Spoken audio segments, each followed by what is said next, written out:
Yoseri bahabulwa lutabayisiro mutano wa kalinsete tamuzeze ensanga bisibe njalo bere ku video eno njalo buli muntu bere ku video eno kubamba agala ko banji nnyo njagala ko montagingire ovuka go bayita you give vibe bere ku video eno omulaba bayita aviator njala mbere ku video eno njagala information nga bwenjogera njagala etuke ku bantu bano bombi olwensonga mbadde tutobude nga sibogerako nga nabavaako njagala abantu bawongera mu Dubai namwe bujje ku video eno tutandike bulungi nnyo ndoza nga bulijjo kantandike n'akaloozo ka leero tuyoke tugende ku video eyandese. Alright, batumede ku mwenda banyumirwa akaloozo ndabwe mujjo sinzira okulabira video eno akaloozo ka leero kagenda kubeera kanyuvu bulungi nnyo ekisokera ddala nga bwe ntero bagamba nti nvunaanyizibwa ku bigambo by'enjogera naye ate sivunaanyizibwa ku ntegera ya muntu gy'ategera mu bigambo by'enjogera ne information gy'enfulumya. Kino kikakata kuli muntu yenna amanye ebyobufuzi ku bigambo by'enjogera byonna babimanyi bulungi nnyo. Atamanyi byabufuzi ngeri gye bitambula bwe tojja tegeera videos enkola na bigambo by'enjogera. So nno gwe ng'oli eyo videos zaakulema okutegeera nsaba otuule okakkanya engalabi yo bulungi nnyo owulize by'enjogera bw'onoobitegeera oluvannyuma ojja kunnebaza ng'obudde bukukeddeko. Ensonga lwaki nsose n'empisawo ekigambo ekyo nti buli muntu yenna oli waddembe okubuuza by'enjogera naye oli waddembe ggwe kennyini okwerondamu n'otegeera biki by'enjogera oba obitegeera oba tobitegeera n'obireka. Bona baga video zange tezira abantu balina 0.5 GB RAM njala GB nga yeyongerako waggulu okusinga ku ebyolowooza ojja otegeera video zange. Alright, ane ekirala mu byobufuzi bino tuba tukola ebyobufuzi mu byobufuzi temubeeramu bagundi mulekera agendere dda mu byobufuzi tokozesa ttulu yonna. Tulu zino ze tuzikozesa mu byobufuzi okusinga munno oba opponent wogwo muyiteko naddala mu byobufuzi baffe Africa. One, mu byobufuzi tukola ekintu kibayita distraction okudistracting omuntu n'omujja ku mulamwa gwo n'oyitawo. Mu byobufuzi bwe tumala okukozesa distraction nga tugikozesezza oli okumuyitako kati waliwo ekigambo kimu tategeera mu byobufuzi kye bakozesa kati ye Museveni y'ensonga lwaki abadde atubaddeko ebbanga lyonna olwaye mufunye ekyokulabirako kirungi nnyo. Mulabye nti Kokero House olwado ku makya basasudde ssente zisukka mu bukadde 1,200 basasudde abasajja n'abakazi abali aido mu Kampala naye nga tabasinga obungi Banyarwanda ambava ku chachi yabo jingo oluddawa bagende nga bekalakasa bitunde benjawulo bya Kampala nga bagamba lwaki ba blogger bali ku social media bavumanyo Yoseri bahabulwa lwaki balumba wasanya kalo Charles Peter Mayiga simanyi lwaki bateka kabaka mu nsonga z'ebyobufuzi kwegamba ekyo buwulira ng'omuntu azze ku social media nga bakisasulidde bajje bakikole ne bakwata ne postcards nga bakutaddeko message empandiike nga bazoogera tebasobola kutereeza Luganda kyokka bali mu Buganda wakati ng'okimanyi nti Banyarwanda kitegeeza muyina okukumamu omuliro gye gulaga gutuuka bulungi nnyo era kyembaga bulijjo temwetya buli okwata omuntu owaluma n'omulanga atandise okuwa reply emanya nti oba omukubi ewakutte oba omukubi ewaluma kati mbajjala baga mwongeze omuliro olwali basasudde obukadde bibadde 2 babusasudde ku Kokero House ne babloga ba NRM ne bakola ezo group ezibadde zigende zekalakasa kusomwe ku buli gombola mu Kampala musome bagasimanyi bulekerako tewali avuma Museveni teri avuma tuwogera ensonga ze mutayagala muwulire kubanga mu Uganda tekyaliyo mawulire gagenda bwa mawulire so mutegere bulungi nnyo nti ekintu kye tukola ki message etuuka ate bagifuna bulungi nnyo so mbyobufuzi tukozesa tool yonna mbagambe ekyo tusinga okukola bakiyita distraction kasito distracting omuntu omulaba oba ogenda muyitako.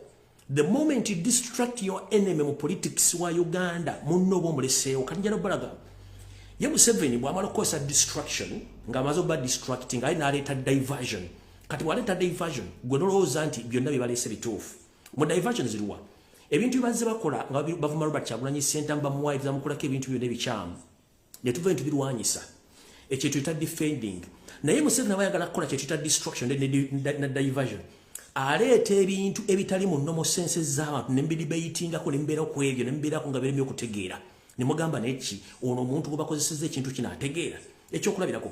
Twali tuli bize nnyo ku musango gwa mukyala tumusiime n'omukyala wa Uganda Airline CEO nga tumutaddeko akazito ne baleeta ono sima ekyo kisa kya Mukama najja n'atulaga obwengula twamala wiiki 3 nga tudisikasinga ekintu kyekimu ekyembagambye distraction kati gwe omulabe wo naye bw'omanya nti alina weakness eno teeka omunnyo mu kiwundu nawe omulumise kati abatamanyi byabufuzi ekyo tebajja kitegeera nze gwe mulimu gwe nsinga okukola wenkuba mmanyiwo ate nkwasa buli omu n'alumwa awo sivuddewo nno ngenzeeko kaloozo ka leero antumidde mwenna bana struggle buli omu gy'asinzira okulabira akatambi kano kansupe nti buli bulungi kala kaloozo ka leero kammwe mwenna buli omu gy'osinzira okulabira tuli mu struggle ey'enkyukakyuka ey'okuggyako Yoseri Babano tabasira mutano wa Kalisa tabazazide nsanga bisibe na nyini toilet mu ngeri yonna esoboka naye tusooka ne tukola kye tuyita fomo kwe kusooka okuwandiika n'okutegeeza omusajja ono n'okukola kye tuyita peaceful elections bw'azigaana ne tudda mu okwogera batakuwulidde ekiba kisembeyo zibeera action so we tulaga wana tugenda mu bikolwa nkiddamu we tulaga wana tugenda mu action very soon kubanga there are so many factors ebintu bingi nnyo bigenda okuwaliza abantu ogenda mu bikolwa Museveni yalowooza nti bwe yagenda mu nsiko we yakola ebikolwa abasobola okukola ebikolwa baggwayo no omuntu okuwalirizibwa okugenda mu kikolwa aba alemeddwa eka ne mu kibira kyembaga buli lunaku kati bannange mwena bali mu sitoka n'akalowoozo kamukama kaleero twajja mu sitoka nga tuli abantu bangi nnyo era nga social media ekutta akati tutayize era njala kubaza abantu kuna bali kyali ku social media abali ku Twitter abakyalwana mwe bali nnyo bali ddala abali ku bwenyi bw'ekitabo abali ku TikTok abali mu WhatsApp groups abali mu comment n'abali ku Facebook mwe nambaagala nnyo mwe bali kulwana lutawo temugwa maanyi naye abantu abamu bwe twajja mu struggle muno njala tutegeere twajja mu struggle muno buli muntu ng'alina ebigendererwa bye kati twafuna obuzibu nti bwe twajja mu struggle abasinga obungi ti abantu abasinga obungi balina ebigendererwa byabwe abala balinnya basanga eyaka ne balinnya ne basanga etokuta ne balinnya abala bo bayagala kubulira muri beefule nti struggle ne bagimanyi nnyo okusinga abalala okitegeera kati bw'ogatta factors zino oli yasanga etokota n'alinnya oli yasanga nti struggle etambudde n'ayagala ayise ebigendererwa bye oyo ne najja waliwo abali bakimya ensimbi abo nabo waliwo abali balowooza nti bwe kiggwera bwe kiti yagenda kufuna ekifo kati abantu abajja mu struggle muno nga tumanyi twagala nsi yaffe gyonna by all means ngera tetulina kigendereza nabagamba ndi mu struggle muno siina kifo kyenjagala mu gavumenti seetaaga mulimu siina kyenjagala njagala ggwanga lyengali kyusa nga buli kimu kitambula bulungi kyekyandeeta mu struggle kati tufuna obuzibu mu kalowoozo kaleeyo tufuna obuzibu nti tulina kye tuyita divisions amongst us tulina okweyawulayawula buli omu ng'alina okweyawulamu okusinziira ku ndowooza ye n'entegera ye kati njala bategeeza struggle eno eri abantu abagitegeera obulala eri abagitegeera obulungi eri abakyaginoonyerezaako struggle eno kyeki kati bw'ogatta categories 3 zino ez'abantu w'osanga kye tuyita division nti buli omu ono ali ku sayidi eno naye akugamba ali mu struggle ono ali ku sayidi eno naye agamba ali mu struggle noono agamba ali mu sayidi eno ali mu struggle kati tuyina division za mirundi 3 abalina ebigendererwa abajja okulwana struggle oba ekyonna ekiba struggle ebeerewo eri abali banoonya ebifo eri abali banoonya ssente kati omuntu bwatutegeera bulungi balina struggle tulina ekintu kimu ffenna twetaaga change mu Uganda by all means ebisigadde bino bye twetaaga ffenna oba buli omu kyeyeetaaga ajja kifuna nga tutuuse ku lujjuliro tosobola kaayanira mmere ng'ekyali mu lusuku bakyagikola bukozi nga tebanagisaaniika tenagenda ku masiga tebanagikuma omuliro gwe n'ogamba nti ate simanyize njagala kino ate mu struggle mumbeeramu n'okwekengera kyetuyita bw'ofuna instinct eri omuntu osobola omwegera gundi ono si mutuufu naye olwokuba tulina struggle fena tugatta nti nedda newankubadde gundi omwekengedde naye kansigale nga nfokasinze ku struggle bwe nfokasinga ku struggle sijja kumanya biki byokola naye nkusigalako lino eriiso kyetuyita third eye eriiso eryokusatu nti bwe nkwekengera gwe ng'omuntu manya ebigendererwa byo naye ate mmanya tulina ekinyusi kinene kifena kya struggle kyakujjako Museveni kati njala tudde ku mulamu ffenna gwakujjako Museveni abalina personal interest musooke muziteeke ebbale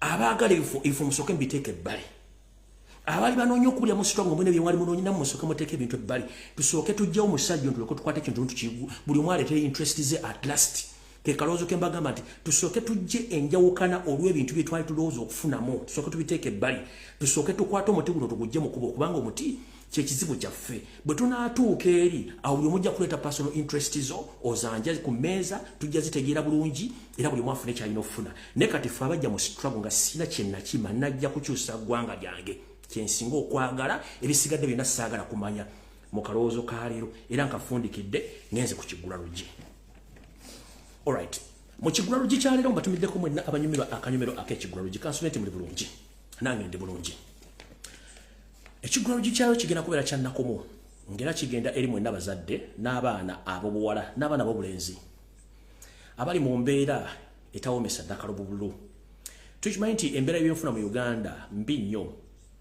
era ng'ekonomi ya Uganda ekutte mu binabina nkimanyi bwe kiwulikika okusomesa omwana n'atuuka okuba nga amaze senior 6 oba n'amala university naye batasomyeko nga wamusuubira okuba nti yagenda okukubeezawo mukulu wo naye n'oba nga tolina ky'omufunyeemu n'akufuukira omugugu waka n'ogamba nno kamufune passport agende ku kyeyo mu nsi z'Abawarabu nenga tomanyi kye bayita repercussions zigenda okuva mu kintu ekyo. Yes, tugamba okugenda kwa bannayuganda mu nsi Arab countries oba mu nsi z'Abawarabu mu ngeri y'obwebeme endala tufunyeemu naye ate tufiiriddwa nnyo abaana baffe n'abali mu kubonaabona essaawa zino.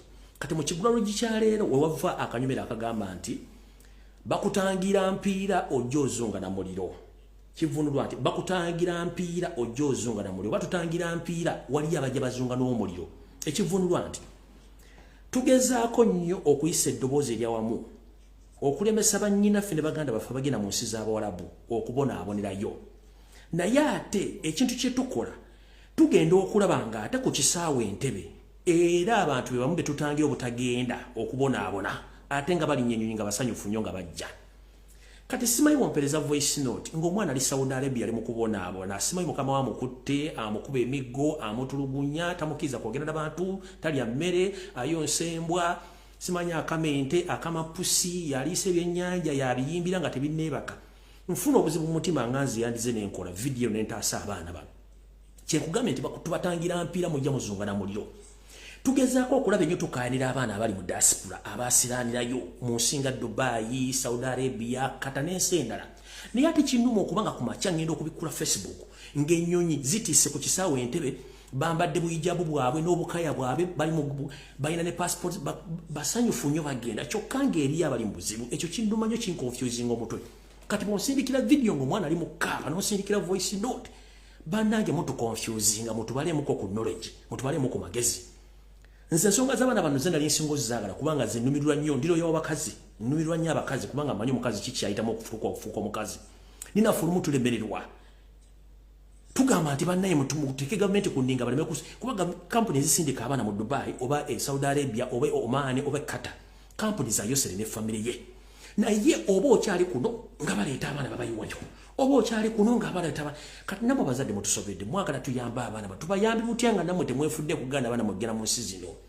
Ensi zino zituuka ne zijjula nga tekyali mirimu naye nga ate mukimanyi nti ensi gye tulimu kati abaana abo babakwata n'abawembo ne zibakozesa abaana bawaka ne babakozesa abaana abo ne babajjamu ebibumba n'ensigo abamu ne babaziika mu ddunga tebasobodde kudda. Nesityo ne musigala nga mukyasindika abaana bamukubye namwe mutubalemu ku magezi mu kigulalogi kya leero si mu bubi. Naye waliwo olugero nti tubatangira mpiira mujja muzunga na muliro. Ekitegeeza ki empiira gwe muliro oba gwe muliro gukwata mu biseera ebyekyeya ne gwokya buli kitundu kyonna ne kisaanawo. Then tuba tukyatangira zino empiira okuzitangira obutasaasaana kukwata bintu birala ate ng'olaba waliwo ajjazunga n'omumuli gw'omubiri n'ajjazunga nagwo kitegeeza nti ayinza okubamu wakumumuliro ogwo kitegeeza nti bakutangira mpira ojja ozunga na muliro. Tugezaako nnyo okulwanira eddembe ly'abaana bali mu Middle East abasiraani nijja ate kampuni ezisomba abaana on daily basis obayingiza mu Arab countries kitusoseeko kati tuna bwe tugenda kikontrolinga. Nja kubeetondera mwenna bekinyize ntulwokuba nti ensonga z'abaana tuzigezaako naye buli omuntu sindikira video nti omwana ono simanyi kintu kyali mulungi bwati naffe tufuna obuzibu nga gye tugenda okikwasaganyamu kuba tukyatangira kino ate kino nga kijja tutangira kino nga kijja tubutukere tutya bye tubagambye nawe mutubalemu ku magezi newankubali nti kampala teri mirimu ate wali yagala mwana kusigala gy'alina kubeera eri wansi wafu naye mutubalemu ku magezi musobole okuba nti mutangira ku baana bamwe obutasobola kugenda mu nsi zino kwonooneka na kufiirayo. Nate wankubadde nga nfundikira mu kigulalogi naye era eriyo abaana bafunyeemu mu kintu kino naye abasinza okufuna obuzibu be baana basinga obungi. So nno buli muntu bw'osazeewo nti ogenda kukwata passport ogende Saudi Arabia ogende Dubai ogende Qatar ogende Oman kitegedde nti ekitukutuukako kyonna oba omalidde kubanga abantu abasinga obungi balina amaanyi gakola ku nsonga zammwe naye balemesebwa olw'ebintu bibalaba egenda mu maaso mu Uganda. Tuzunga tugamba bano tebajja era batikka abalala. Kyekibadde ekigulalogi kyaleero kati njala genda ku video yaleero yandeese.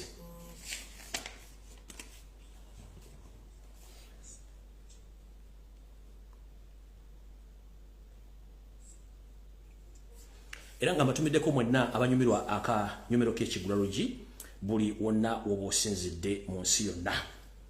Alright. Njala tandika ne video eyaleero mu bulungi nnyo. Era nga njala tandika n'ensonga zino wammanga. Njagala muntagingire omukulu wa Ssaanya Carol Charles Peter Mayiga ku video eno ndowooza kw'oli. nzize mbagambe banga dene nnyo nti Yoseri yagamba okusanya Buganda ngenda kozesa Buganda oba ngenda kozesa Baganda nga mulowooza asaaga akikola mujjukire Ranger Nempa information of social media kitwalira gavumenti obudde okusooka okuyimiriza ensonga ezo nezireeta oluvannyuma nabagulirako amasaza agagala okukutwa ku Buganda okuli Buluuli okuli Kochi n'okuli eri ekayunga byonna Museveni nga planning nembaga byonna bigenda maaso wiicheno nga tunagikuba bega Kochi yo mu butongole yatandise okukola kye tuyita okuteekawo ensalo nti yo yeetongode ku Bwakabaka bwa Uganda yo yeyimirizaawo nga ssente zonna za state ebipande byonna bitadde byatambudde nnyo era njagala bibaddiramu wano katono nnyo ng'okwengere ku information eyandeese ekipande kino mwakire bulungi nnyo kyasaasanye ku social media mukira bulungi nnyo kyasaasanye nga zezimu ku boda Kochi ze yakoze okuba nti ye kutula ku Buganda naye nga kino mu luzungu nzize nkibasomesa nti Museveni kyayita divide and rule ye yajja kusaanyawo nakwawulamu bannayuganda okuba nga tebalikwatagana wamu naye before nga sinayogera kintu kino nabagamba enteekateeka wasanya kalu kya Sipirima Gamulengeje gye bamuteekamu kwonoona Buganda nabusaanyaawo gye buvudde katuno bakatikkira baaliko ng'ensonga yonna ekwatagana ekintu ekiri mu Buganda lwaki gyavaayo n'akyogerako gamba ng'okutulugunya okutta abaana okukyankalanya n'okutulugunya ono yagaana Buluuli yeekutulako Mayiga n'asirika ne tugenda ekayunga ne beekutulako Mayiga n'asirika tugenze Kochi yeekutuddeko etandise okukola ensalosalo zaayo omwami ono tavudde okwogera ku kigambo kino kyeyakoze olw'okuba nti bano state ekola ekintu naye neekuteekamu ekintu ekira kyoyagala okole Mayiga enteekateeka zino zonna azimanyi naye mu kifo ky'okuva n'akola press conference n'avumirwa ekikola kino yasazeewo okukwata programu ya mukama we Yoseri emwanyi teriyimba gyebuzaabuza nti ye esaazi n'alisese yagenze okukola ebintu bye by'ekiyaaye mbu yagenze kukulamu emwanyi terimba ogenda gikoleraani nga Buganda babusaanya okutulamu emwanyi terimba ogenda gikolera waani kuba nabagamba emwanyi terimba nanye peneti yavulira bagamba nti emwanyi zize kambadde mu video mwayisaagala nnyo balwisawo na balwisa ebintu bino njala mbitegere bulungi nnyo ono yagambye nannyini mwanyi kati bwolanga ono azunga n'emwanyi. On the 22nd of May 2022, wait a minute. It said in quotes, coffee deal stinks. That's what they were saying. Nti entege kaze tulina kumwanyi ziunya. Bali yao kubanga bweyogera omuntu akuli mu maaso kiba kirungi when you talk about somebody who is there, not backbiting him. Coffee deal stinks, but key culprit will not be punished. Key culprit is myself. I am here. Yeah. I am abundant here. Let me say,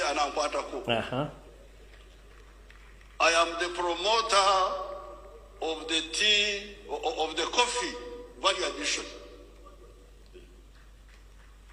Tewali mulala akirimu Yoweri Museveni.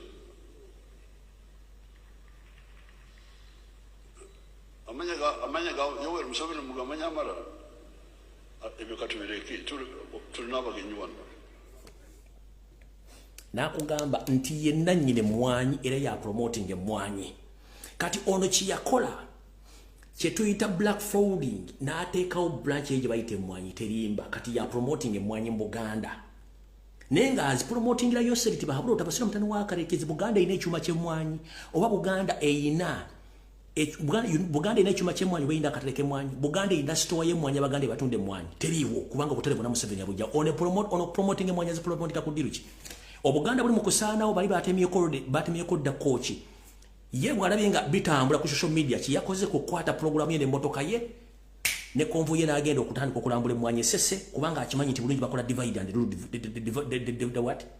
Bakola kyetuta divide and rule n'akola kyetuta distraction. Kati ali mu kudistractinga abantu abalaga nti yagenze ku programu mwanyi terimba ng'ate ya mukama we n'aleka Kochi ekola emirimu gye kubanga naye gyasibuke Kochi eyo kabonera gyasibuka bali mu kitundu kyekimu. Naye okusigenda kulwawo njala kubuuza mukulu Mayiga. Njala kubuuza neeyita kabaka wa Kochi. Mukulu, oli musajja mukulu, nkumanyi physically. sayagala kukolona kitiibwa kyokubanga ali ofuuse kabaka wa kooki nkumanyi bulungi nnyo era oli omuntu ng'akusanze yeewuunya nti yeggwe kuba myaka nga munane mebadde tova mu mikose gya lubagala oti awo ng'olina ebiwojjolo by'ozunga nabyo nze nkumanyi lwakuba nti emyaka egyo tetwalina budde buddaku mmwe kuba tubateekako birowoozo oli musajja mukulu weeyita kabaka naye ng'oli musajja muyaayi wabeera nga mikose gy'omu lwagala oli ng'ozze okuwujjamu ebiwojjolo nga nkulaba era nga nkumanyi naye njala kubuuza amaka ago gali mu Buganda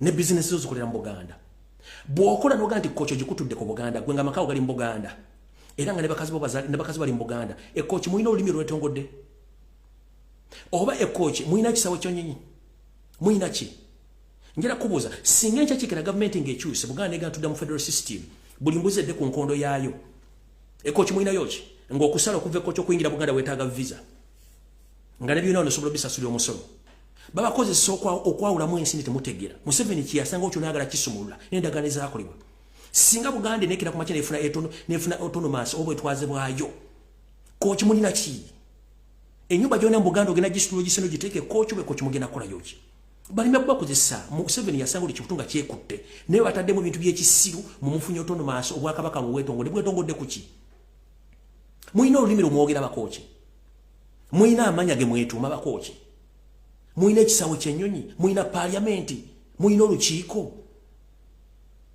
endagaano ezanga bajjajjaffe mu bwakabaka bwa Buganda okugatta obwakabaka obutono obwali mu Buganda zikyaliwo nakati zikyaliwo nina okuba Museveni abakozesa nga mwagala essente temusobola kuba abasajja bakulu kutegeera bwongo nze nkumanya in fact abantu abakumanyiko singa nakutandika okukolako profile oliki tosandada okutukuokwolera ne entebe eyekitundu ky'ekkooki ogitulamu gwe musajja kubanga oli musajja mufu nnyo awo sigenda kulwawo njagadde bategeeza butegeeza ono lwategedde nti kooki batandise okuteeka booda zaabwe okugesera ku Buganda n'agenda mumanyi terimba kyokka nga olwambosa abasajja kabaka buli matigga musajja mulwadde nnyo tamwogerako tebamuwa media nga ne video gye baleseyo n'abadde recording ankadde ebintu byekola sigenda kulwako nnyo ggwe njala genda ku information endala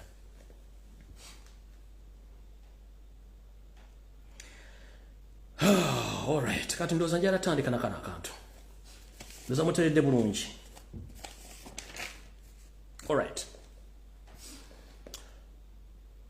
njala kukubiriza omulango okutakungula abazadde bonna abalina abaana abali stranded mu Dubai oba bakwamire Dubai omukulembeze wa Robert Kyagulanyi Ssentamu yabadde azze Dubai yabadde azze kukola ekivulo nga ku ssente ezabadde zagenda okukolera kugenda kuvako ekitundu abaana bamwe bafune tikiti ezibazaayo sina kindi akolagana emikwano gye egiri ku international level basobole omufunira ennyonyi at least yagula etiketi oba asasula ebintu biddako byonna abaana bonna baveeyo Yoseri ng'akozesa basipaayi be bonna ne basalawo okukola ebintu bino wammanga okumudiringisa ku kisaawe okwagala omusibako omusango gw'ebiragalagala n'okukola enkwe mu gavumenti okulaba nti mu gavumenti y'abasajja abo okulemesa sho eyo okubeerayo naye nga muwaddemu ne bannayuganda bemulowooza nti bannayuganda bategeera naye nga tebategeera abavubuka bano bonna mubamanyi bulungi ngenda boogerako sekinoomu mubamanyi bulungi bano ngenda kwogera bino ebintu mbiwulire bulungi nnyo ono omuvubuka omu omuwanvu ayambadde galubindi bamuyita Yugi Vibes oli omubula bamuyita Aviator bengenda okwogerako bulungi nnyo mukwogera ku bantu bano njala soka boss security alert nali nesonyiwa ensonga z'abaana bano era nga mbalese bakole naye kanso kempe preamble yange oba ebigambo byange bino ekisooka mu nsi ffenna twagala kukola era twagala kubeera bulungi naye ebiseera bisinga weetegereza nnyo okolera ku ludda ki bw'osalawo nti ngenda kukola ku ludda luno kola ku ludda lumu kwoba obeera tobeera toyimirira ku sayidi bbiri bwoti kirumira mpiri bbiri yimirira ku sayidi emu woba obeera omukulu ono Yugi Vibes namwogerako dda ne mbagamba era kyobula mbadde saala nnyo muwabudde omuvubuka ono abeera Dubai gyakolera bizinesi ze anoonya kawogo ng'abantu abalala which is okay ne muganda wange sigenda kuwa nnyo budde okujja kugamba message eno mu bizinesi z'okola mu Uganda kati twayawula entamu either owagira dictator oba oli ku ludda olw'abantu abanyigirizibwa the moment kazitozanyisa amagulu abiri ng'oli ku ludda lwa dictator ate nga ne mu bantu abanyigirizibwa oyagala kweraga nti gy'oli ekyo tekisoboka kubanga ffe twekengera nnyo ku ludda olw'abanyigirizibwa era tetwetaaga abantu batujjamu ng'ate banyampi kati muvubuka gwe you give vibes njala kugamba sigenda kutanishinga linyino dokogera kebige njala kuya kibu taking a side kuba kati oina company zokolera ezatua zokolera okolera embassy ya Uganda nga mu promoting project za government ya M7 ekitali kibi nenga kufa banyigirizwa kichama ekyokubiri oli mu muhozi project which muhozi project constitution temukiriza na kuyimira mu Uganda okufuka te mukulembeze kubanga simu na Uganda kati ensonga ezo tezikufuula nti oli ku ludda lw'abanyigirizibwa njagala okola ekintu kimu odde ku side egamba nti okolera government ya M7 okyogerera mu olebe kuwebuzabuza nga afukana bati gonna mazzi muganda nga you give vibe da kuludda lumuntu okuba the moment obakolera embassy ya Uganda nga okolera muhozi project that means nti oli ku ludda eri tetwagala kulaba ku ludda eno kino nkyogera kubanga bajja kukozesa ensobi nyingi otuuka okubanga ekane mu kiro bakusobedde 1 abantu bakwekengera emizimu gyo kyokola 2 abantu bakwekengera entambula gyotambula 3 abantu bakwekengera okuba nti gwomu ku bantu abatambuza muhozi project ne sente za muhozi ng'okola project ez'okukyusa obwongo bw'abantu naye ngenda kuga ekigambo kimu kola ebintu bibiri okowala ebizibu bino abantu okwogerako funa side emu oba oli ku side y'abanyigirizibwa gibeereko oba oli ku side ya muhozi gy'okolera embassy ya Uganda ne promoting government projects gy'oba ogendako otherwise tetukyala nnyo kuyomba bannayuganda kuba tuma ekizibu kya Uganda bamuyitaani bamuyita Museveni kyekizibu kyaki kyekizibu kya Uganda bw'oba oli munyampi valu moga nti nkolera state house Entebbe nkolera muhozi ne embassy ya Uganda ekyo kiggwe teri agenda kukwogerako naye tosobola kutujjamu ng'abantu beeraliikira okuba nti baweebwa obutwa tosobola tujjamu ng'abaana e Dubai babuzibwawo teri amanyi gye balaga tosobola tujjamu ng'abantu babulookinga okukola bizinesi mu Dubai olw'okuba nti muyina ebintu byemukola nga mwebuuzaabuuza nga bafuka bana bano ekyo kikyamu salawo sayidi emu oba oli munyampi dda ku banyampi mumupame ffe tujja kuyoola buli mupama ffe tujja kuyoola kati gwe nkumaze you give vibe sigenda kuddamu ngenze ku mukulu gwe bayita aviator gwe mbadde temumanyi omukulu ono aviator 773 amanya ge amatuufu ye Edwin Nyanzi omwana ono yajja ku social media oba yajja mu Dubai ng'omuntu omulaza okukola era abadde akola emirimu gye ng'omuntu naye olw'okuba nti mbulira gw'oyita naye nkubulira empisa ze ayinza okuba yakozesebwa ate n'anyumira kye yakola naye ng'ate tugenza okukebera mu byafaayo nga tugamba nti nga bwe tugamba nti taata bwafaanana omwana bwafaanana ngenza okukebera ebitabo byange bulungi nnyo ng'era story entuufu egamba like a father like a son nkebedde mu byafaayo n'entunula bulungi nnyo ng'omuvubuka ono aviator 773 Edwin Nyanzi yono abate bamumanyi kambabulire bulungi nnyo mutegere buli mwanze byange mbikola buli omu abiraba yono Edwin Nyanzi mwana muganda gwe muyita aviator woyo yoyo gwe bayita aviator Edwin Nyanzi mumumanyi ga aviator 773 omuvubuka ono awangalira Dubai naye muhozi project atenga state agent lwakuba nti mbadde temumanyi kati ndeese bwino we mulyoka mutegere bulungi nnyo saagala baluisa okubanga bwino nnamungi nnyo so yeno group gyenjagala mu concentrating eko nnyo tukoya abantu bafe okufa mu ngeri etategerekeka ng'ate abantu bafuna ssente mu ngeri y'okutta n'okuwamba bannayuganda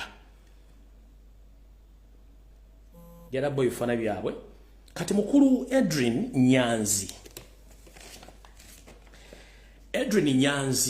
eke aviator 773 taata wo tekyewunyisa okuba nti okola emirimu egyo kuba ngenza okukola back check n'okusindika drone zange ekatale bonnamwaya gy'ozaalibwa nga kituufu ne kitaawo omulimu gwakola ye state agent asookerwako era nga kitaawo omukulu ono naye state agent era nga mbitundu bino bamumanyinga Mulongo Kato Sengoba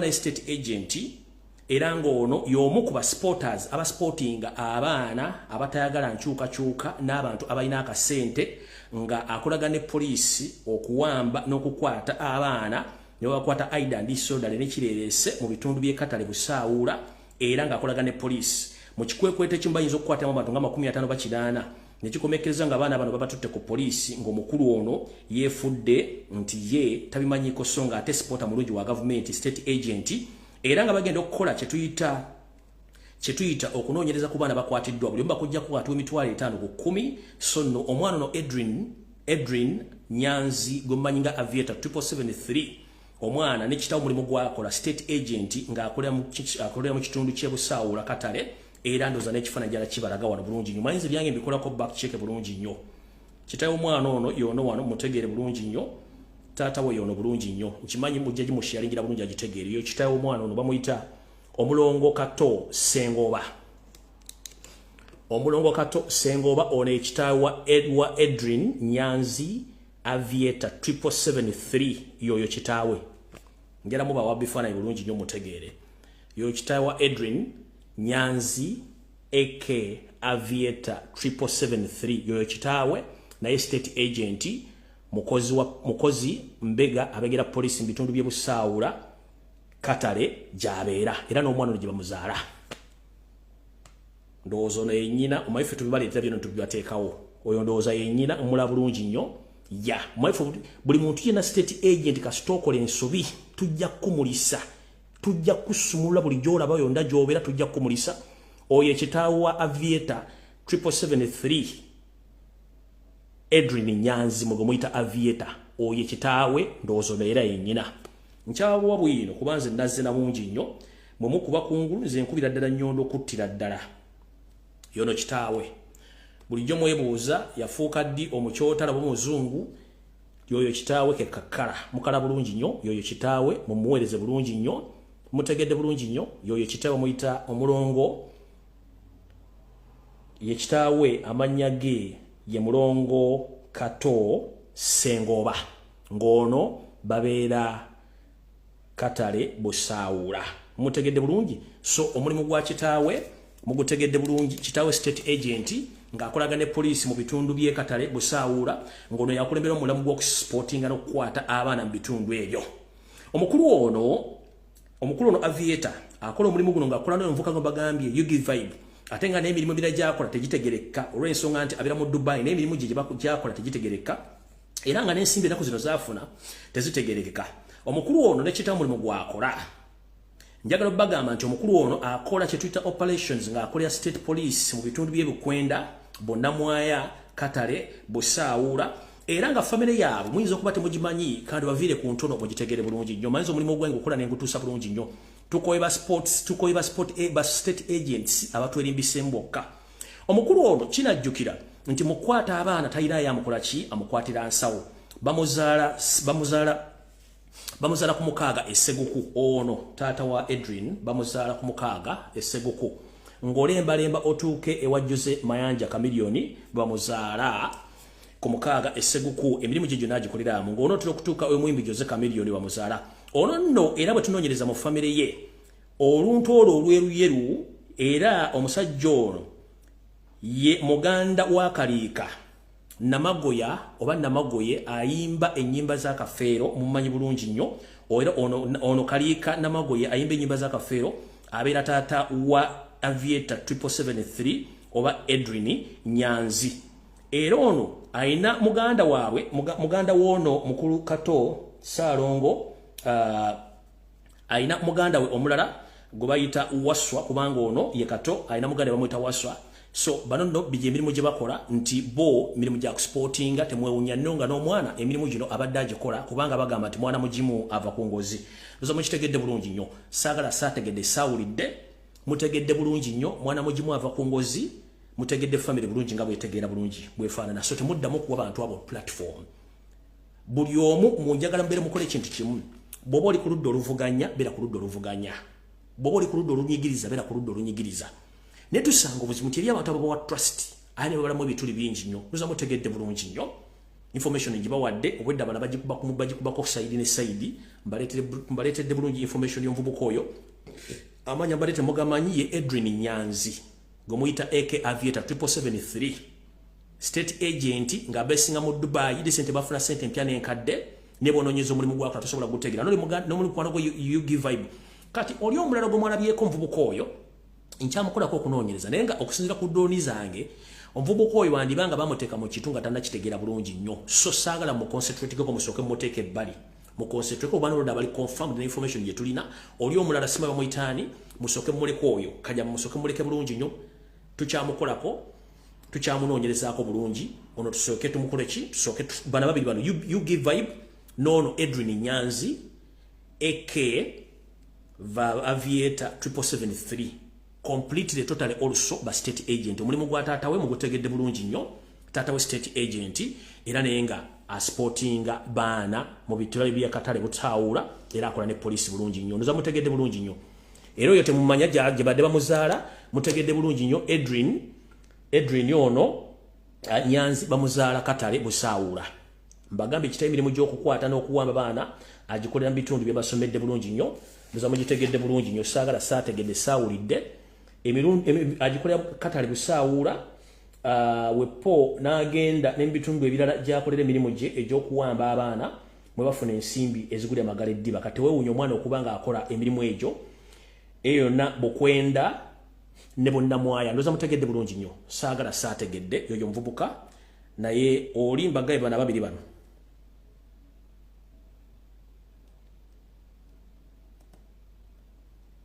ababiri oli mulese kubanga tukyakola back check ne bana babiri kye kizibu ekiri Dubai Muhozi project ba state agent ne kitamu muulidde you give vibe ye muwadde amagezi ajja gategera bulungi nnyo nga tugenze ku nsonga endala awo sigenda kulwawo kati njala tandika video bulungi nnyo eyo bitegedde bulungi nnyo saagala baluisa njala genda ku video nga byandeese bulungi nnyo ngende ku video eyandeese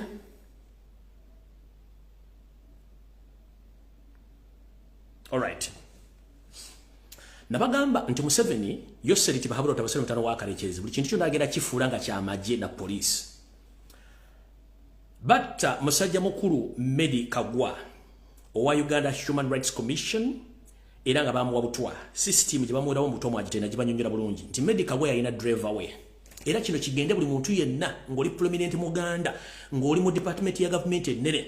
Be very careful. Museveni right now is replacing his reliable machine guns buli office. Kati gongo bade Muganda pure, wa mune Uganda pure, wegendereze nnyo.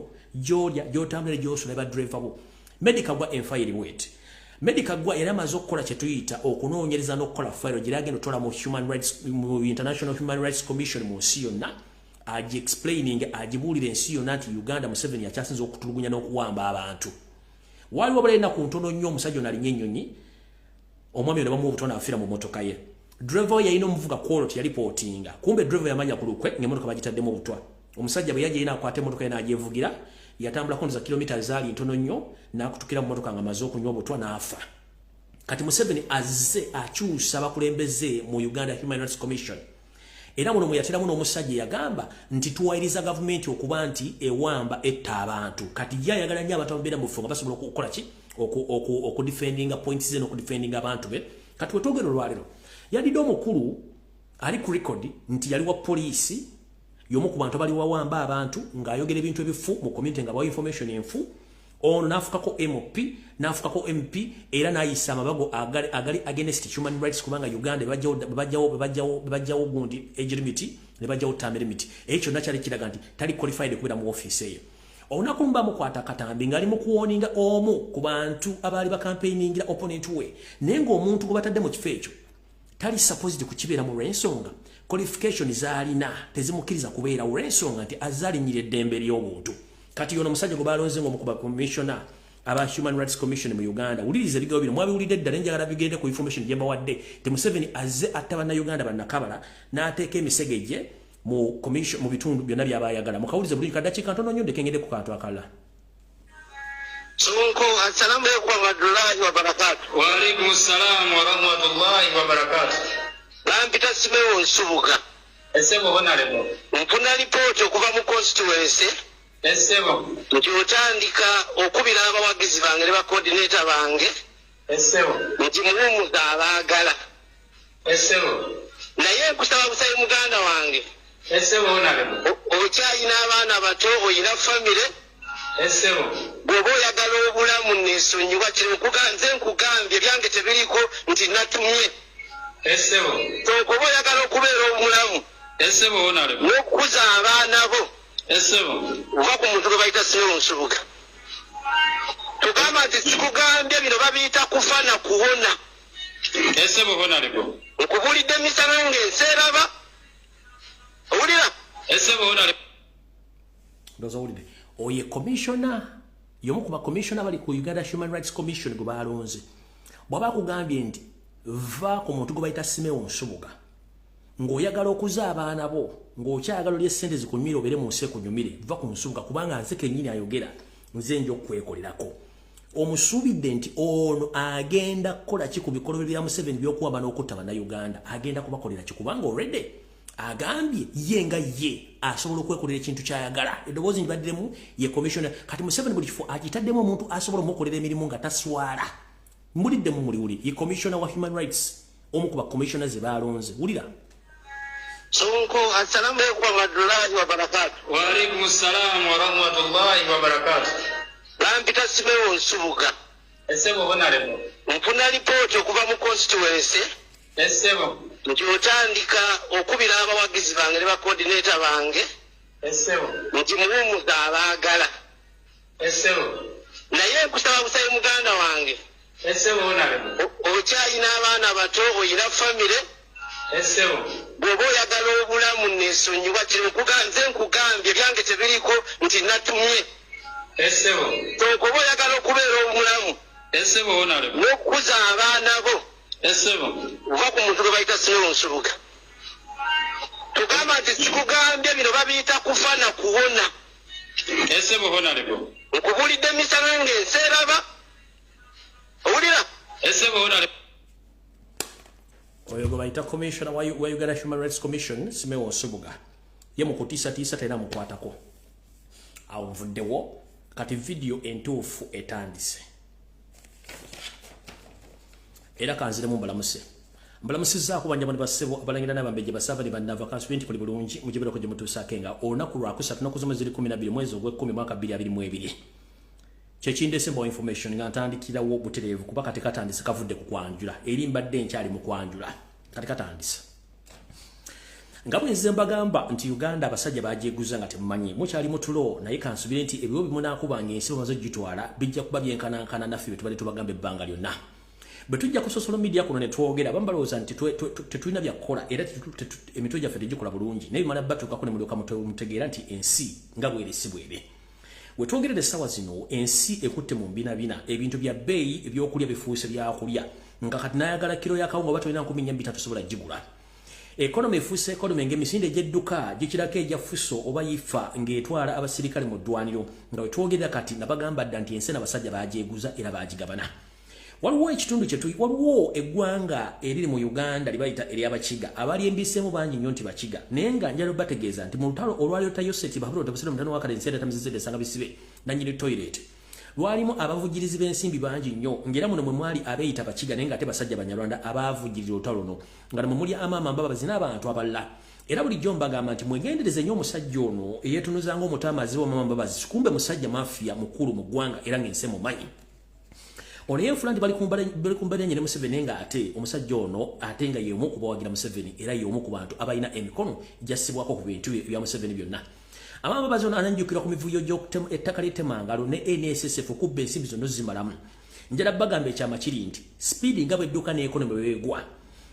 Yoseri yagaana okulonda gwe tuyita Governor wa Bank of Uganda nga akimanyi bulungi nnyo nti bagenda kuvuga economy nga bagivugira mu side mirror tebaagala kutunula mu ki mu drivers mirror nga bavugira mu side mirror. Njala tegeeza Uganda nti mulooza nti Bank of Uganda wagi Uganda terina a governor Uganda ina governor naye nga tebajja mu bagamba ate nga tajja kujja mu office okujjawo nga azzeeko olw'olumu. Njala tegeeza bana Uganda nti amaama mbabazi ye governor wa Uganda in the disguise nga mwe temumanyi. Kubanga bano bakola endagaano mu 70 ngeri gye twafandinga olutalo ffe tujja kubeera mu economy nga tuddukanya nsimbi oba mbimu ku bitabo by'eggwanga. Tajja kulonda oba bw'anaaba amulonze ayinza omune nga twogedde kati okuva oli bwe yafa tumusimbe mutebire amaama mbabazi yabadde afuga economy ya Uganda era nga ye governor wadde mu office temujja mulabayo. Yawe ebiragiro yasayininga empapula eyawa obukodyo bwonna obugenda mu maaso. Ekyo nga maze okibagamba njala tegeeza bannayuganda mwenna abali mu diaspora n'abali eka. Nsokera kubali mu diaspora. Bw'oba oli mu diaspora nga waleko osinze ettaka lyo ku looni ofune visa ogende mu diaspora. Serving a loan yo ng'obudde bukyali. Bw'oba wajja okkuba ekyeyo nga waleka weewoze ssente ku bamanerenda terozeeyo ssente z'abasajja ng'obudde bukyali. abali ensimbi abalina ddukanya business mu ggwanga nga mwewala ensimbi muteremuzeeyo ssente z'abasajja ng'obudde bukyali akakodyo kaakano buli basajja bano boogera ekigambo njagala mukiwulirize nnyo era mukiwa amatu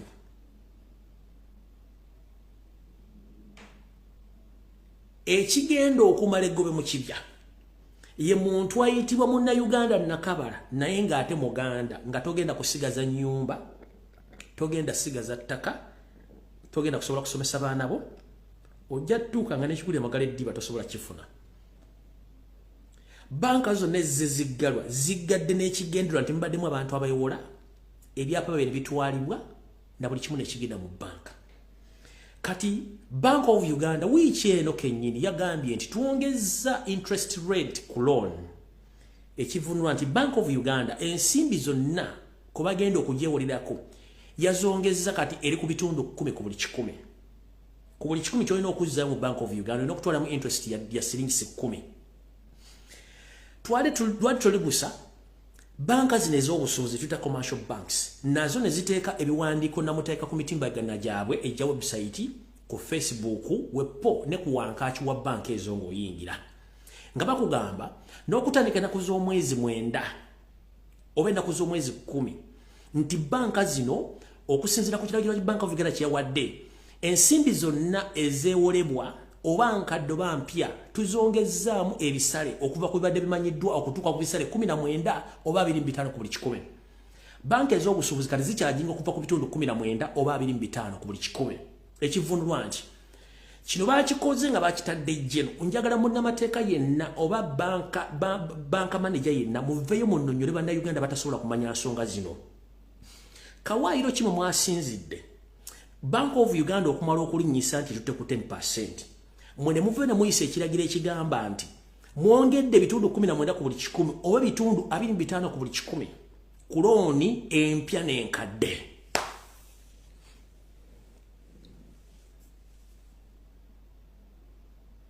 Wano wali okulina okukombeso wano wenjagala okunyonyola bannayuganda abatasobola bintu bino binyonyola bulungi. Bwe mba nagenda mu Centenary Bank ne wolo bukadde 10 ne bawumpa nga newoledde ku bitundu 13 ku buli 100 nga ze nina okuzzaayo interest nga newola lole bukadde 10 naye nga buli 100 balina okuddizaamu ebitundu 13 ne mumpa obukadde bwammwe era nga mbadde nsavinga looni yonsasula ssente ezo kati Bank of Uganda bwerinnyisa interest rate nga nze nafuna dda looni nga nawandiika endagaano yange naawe nti ompa obukadde 10 naye ngenda kuddizaako ebitundu 13 ku buli 100 gwe banka nojja oŋŋamba nti okutandika ennaku z'omwezi 10 buli omu yeewola looni enkadde n'empya mugenda kuba musasula ebitundu 19 ku buli 100 oba ebitundu 25 ku buli 100 ng'ate nina endagaano yange enkadde munnyonnyola okujja nga mulina olukwesukwesi lwemwagala okubbira mu bannayuganda lw'obbaavo tosobola kuŋŋamba nti the agreement which I had with the bank that I'm supposed to return 13%. When the Bank of Uganda this week informed the public that they have raised their interest rate to 10%, and then the commercial bank informed the public or its customers that from 10th we are going to raise the interest rate or lending rate from the normal one to 25% or 19%. But remember, I have an old agreement which the loan which was given by the bank that I was supposed to take back 13%. Now that I'm supposed to pay 19 or 25. How come? Chija chitya. Nine endagaano gye nakola nammwe nga nokuza ebitundu 10. Kino nkiwa example. Kati gongamba otya nti banka lwe yalinyisiza Bank of Uganda nange ow'endagaano enkadde w'ebbanja enkadde kinkwatako. Wano mugenda okubbira ebintu by'abantu n'abantu baavuwazi bagwe eddalu. Kati gwe muganda nga addukanya business. Naawe yawola ssente mu bamanerenda. Kati manerenda yatandayogera rate gyagenda kujjira. Kujjukira batwala almost 20% oba 50%. Before nga tonnakola kintu kyonna nga toyagala fiirwa kintu kyo. Nkusaba okwata ssente olina woozeewola ogenda osasula looni eyo ogizeeko obudde bukyali. Otherwise nga ndaba gye simufungize. Mugenda tandika okuwulira emiranga woowe abantu bagudde eddalu nga batutta amataka gaabwe. Kino baakikoze nti njagala institution zino ne balooya abasoma economics mujje musomese bannayuganda. Kawaayiro ki banka mwe zaasinzidde okugamba nti n'abantu abayina looni enkadde bateekeddwa okusavinga interest rate eyalinnyisiddwa kijja kitya kankiise mu bwangu kinyonyerwa na Uganda bennyonnyola bulijjo ngenze nguze emmotoka bagaye motoka kijimmanyi nguze kawundo alia nguze alia ya mwaka gwa 12 nguze alia ya mwaka gwa 12 ngisasudde sente zange oba kale nsasuddeko ekitundu ne baleta alia modo 2 gwe n'oŋŋamba nti sente ze nagula alia eri ya 2 era ze sente zebze nyosasula mu alia eya 2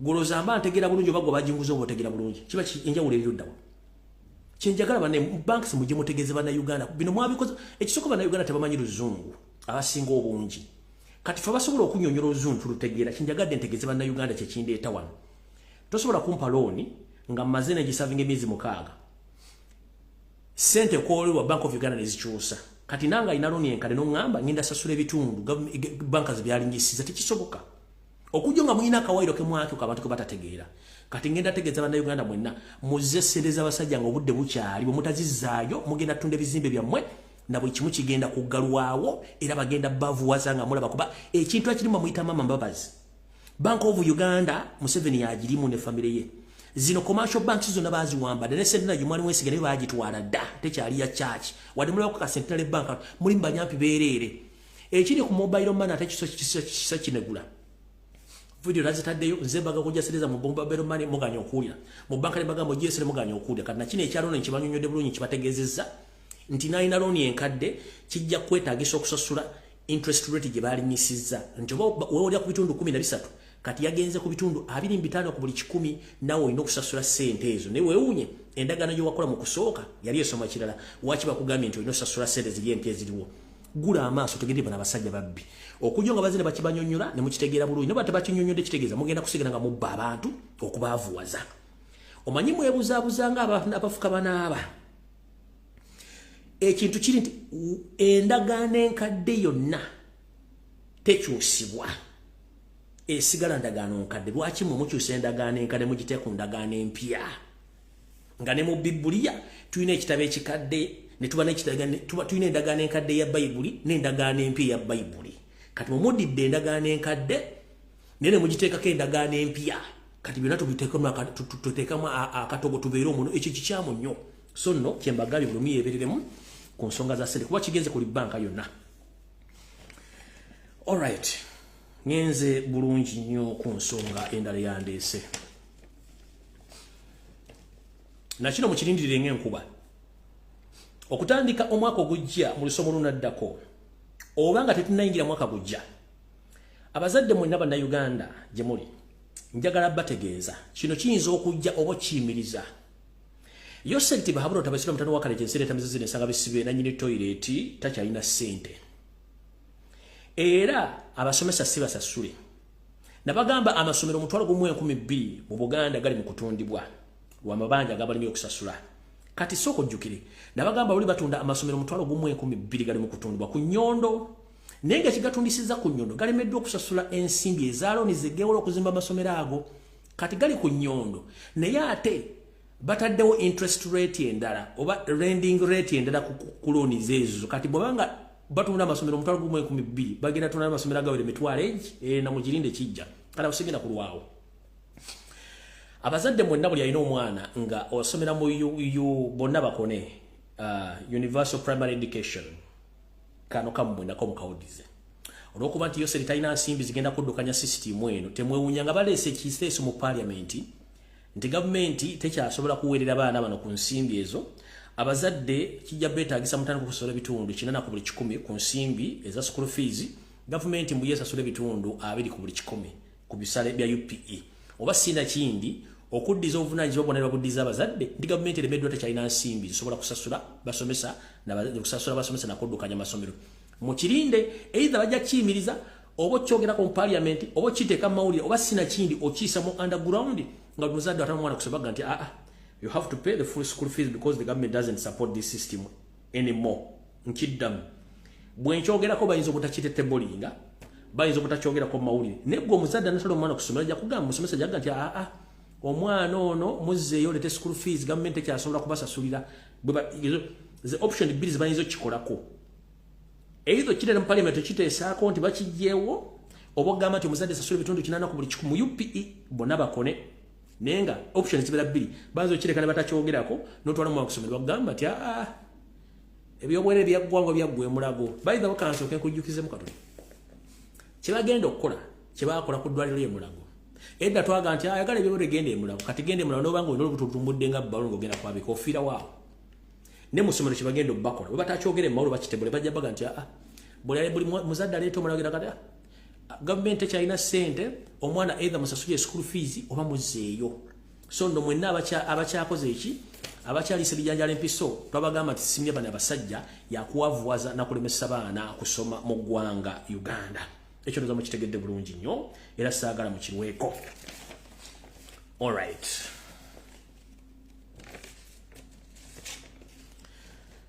kati mwenna abazadde abalina abaana nga bali stranded mu Middle East naddala kusinzira mu Dubai omukulembeze wa polisi agenze okukola concert eno nga bwe bagenda nti yalina enteekateeka efuna mikwano gye mu nsi yonna emigagga bongereze ku ssente ze yagenda okukuŋŋaanya babaleete ne kitabaawo olw'ensonga Museveni yatya okuswala n'alagira mikwano gye ne balemesa show eno ekisinga otwewuunyisa era Museveni gyalogera wakkulu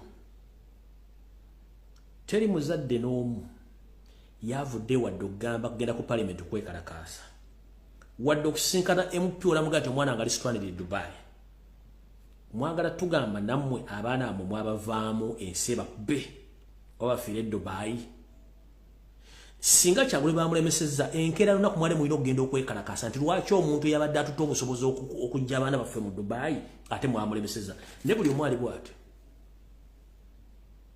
naffe aboogera mutubalemu ku magezi mutumalamu amaanyi lwaki nti bwemula omuntu abakaabirako temwekaabirako buli omu yeetuddeko abaana bali stranded bakooye naye omuntu abakwatirako temusobola kuvayo wadde okwekalakaasa abaaki buli kimu abasajja bakikoze buli kimu tukikoze okwogera ensonga zino ne n'osanga ate kino kankibabuulira omuntu agenda osinga okubonaabona mu Uganda ye muntu eyefuula nti awulira nnyo TV ze Uganda era ne radio aziwuliriza nnyo era agoberera ensonga za gavumenti wallahi mugenda kubonaabona kuba kimuliko temukimanyi mujja kuba enduulu mujja kukaaba ng'ente gye basalira mu lufula naye nga tekyali agenda bayamba kuba ffe amanyi tetusobola kukaaba nnyo ate ng'ekiseera kijja we mutuukira mu mbeera ey'okuba nti omusajja omukulu okola mu Kampala City Council ono muhozira agasima mutikidde nnyota gwe n'ogenda bakuwa ekifi ky'ennyama n'okirima mu kamera nga gwe ensi yo girya mu kifi kya nnyama n'essuwaani y'omuceere bwe tuba tukyalina population ng'erooleza mu kulya essuwaani ya muceere n'ekifi ky'ennyama ng'ogirira mu bucket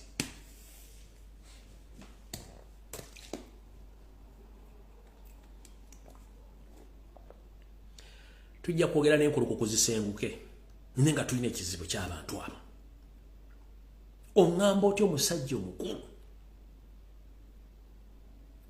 oli ku kifi ky'ennyama okisikambula n'essuwaani y'omuceere nga gwe omugabo gwolina ku nsi yo nga n'afuga ensi si munnayuganda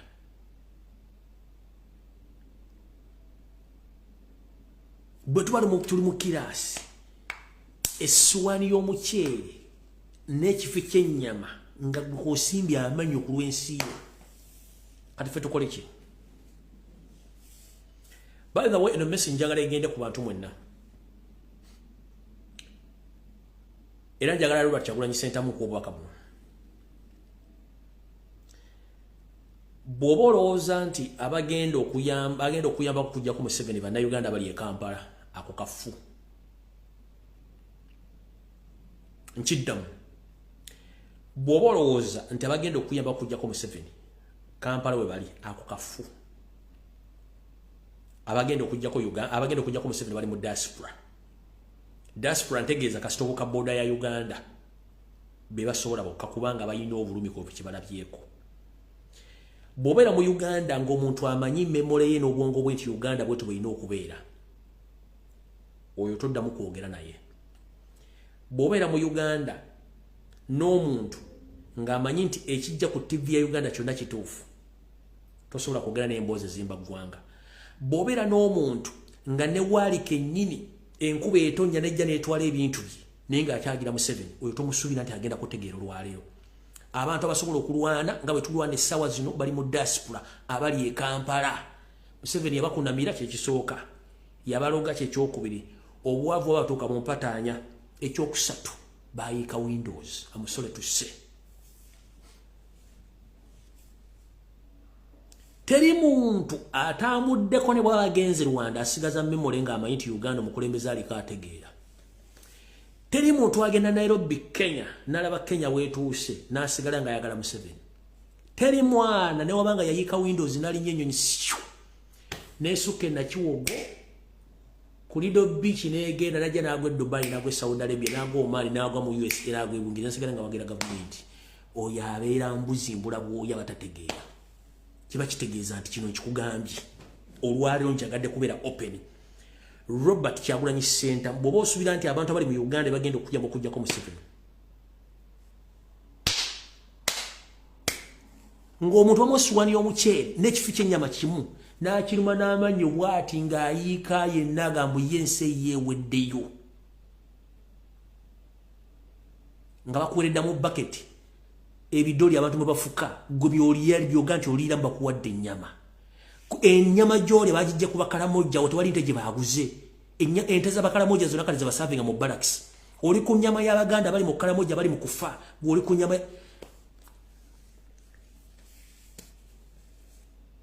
kaba otunuulira bannayuganda ogaki naye nga ye muntu okubisagana munaye embeera mbi n'eyaka yaweddeko sinaserezaamu nnyo abaana babagobye kuliko ne bakandideeti naye nkoze ntya.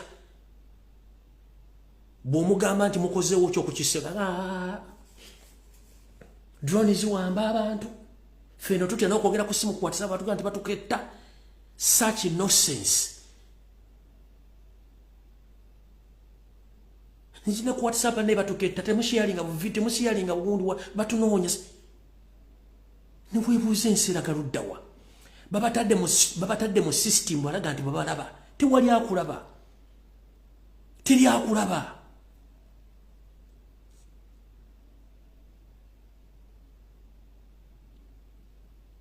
Era gwe ng'oli mu diaspora wagira NRM ng'amasannyalaze gabeerako 24/7. Transport osobola okuva eggulu n'ogenda n'okolera ekigali buli lunaku on daily basis ngera wagira NRM mulina ekizibu ku mutwe. Osaana kunoonyerezaako otherwise mulina ekizibu. Gomoloza ffenna tufaanaganya obwongo.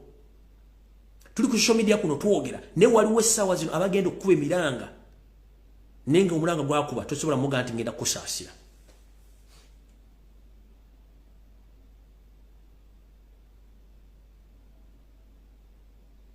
Gongamba otye gwange eddamba tetutya ne referral hospital. Ongamba etye gwange eddamba nga ne research institution gye tulina entebe ne yaffa. Ongamba otye gwange eddamba tetulina muwadde factory ekola eddagala eryamba bannayuganda kuli obwerere teriiwa. Manze byange ntambula nabyo.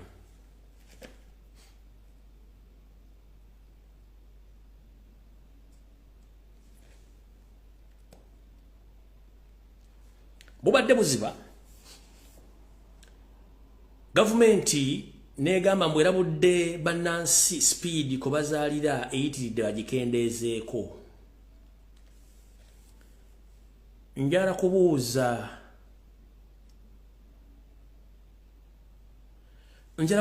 gavumenti mwana wa Munnayuganda kigwolabirira mpozi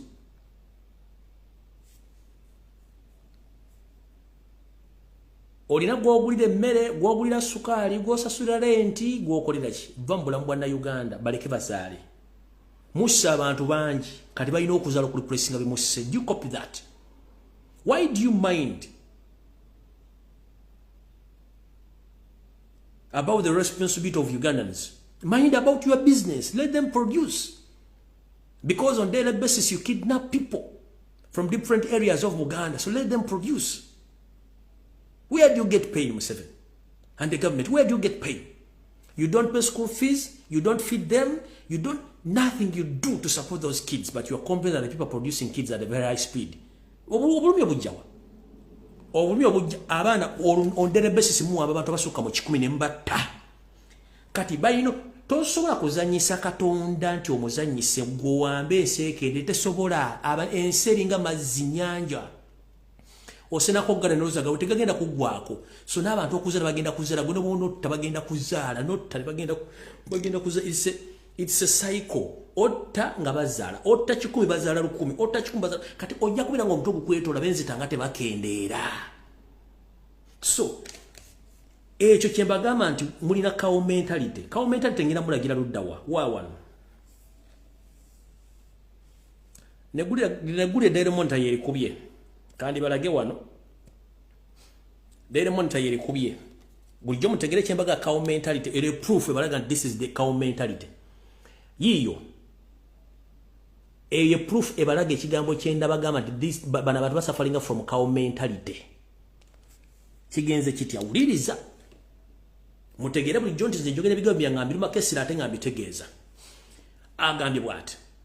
Yoseri tibahabula tabasirwa mutabani wa Kalesire tamzezede nsanga bisibe.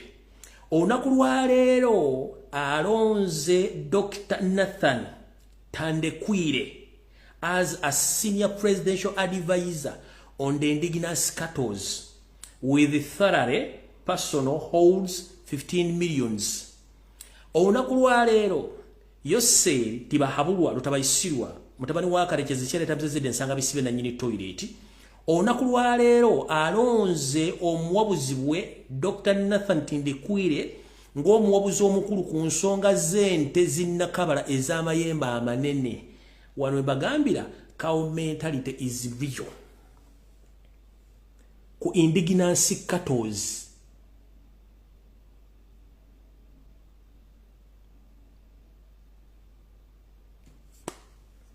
Bwabanga asobodde okufuna omuwabuzi ku nte zinnakabala ziri ez'amayembe amanene nga yamuwabula ku nsonga z'ente. Siruma mbigambo cow mentality is for real. How dare you? You appoint someone to advise you on indigenous cattle. Agenda ku advise engeri gye zipamamu, gye ziryamu, gye bazifuiramu eddagala, gye zibeerawo nebuuza emirimu gy'otandise kanotera gamba nti olonze omuntu advisor ku mpamayo. That is what is going to happen next. Museveni agenda baga knows advisor amu advising ku nfuka n'empama mu motoka ye gy'atambuza toilet. Kyagenda okuddako.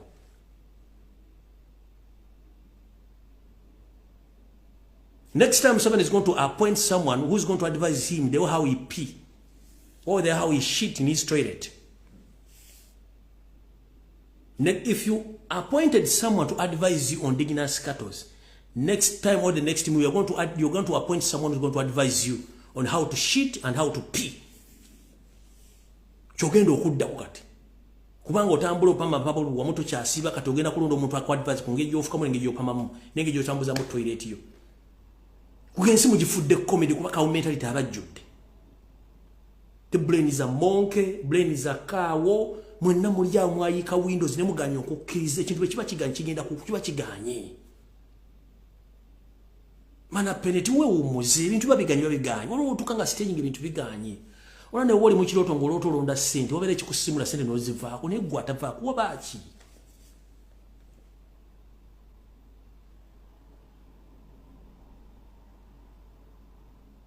Ona ne mbanga neba senga ne mu kiroto neba senonda sente wabere kikanga n'obubuuka muno bunoga sente zino tezira zirudenga kiganyo kitadde. So now you've appointed someone to advise you on indigenous cattle? Ati mwatunyalira mbweru, mwatunyalira bana. Allah, mwatunyalira.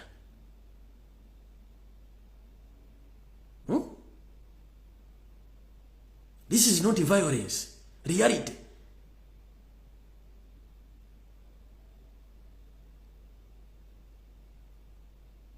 Next time we are going to appoint Isma Olex on the issues of barren men.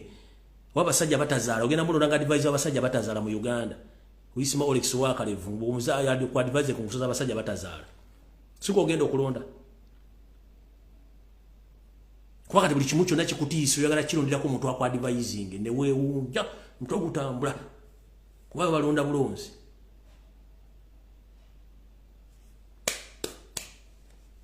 Uganda kamba twale my speed yesusse ate tujjajji bavugira mu jjajji tegeera bine batayagala kuwulira meka sabi ndakika 15 okay kati nabagamba ekiri musaidize mubende ekyokugoba y'abantu the reality is mubende is rich in minerals more especially gold kati Museveni yagoba y'abantu bonna emubende nateka ekirwadde kya Ebola naye brother we ono Toyota basigala ba mining gold so kati kino kyekiri mubende sawa zino njala kibalaga kino kyekiri mubende mu bitundu gye bagoba abantu gye basima gold kyenjagala obbalaga bulungi nnyo jala mukitegere bulungi nnyo kino kyekiri mubende njala kibalaga bulungi nnyo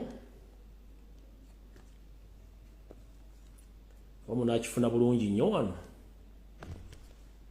njala kibalaga bulungi wano musoke mukitegere bulungi nnyo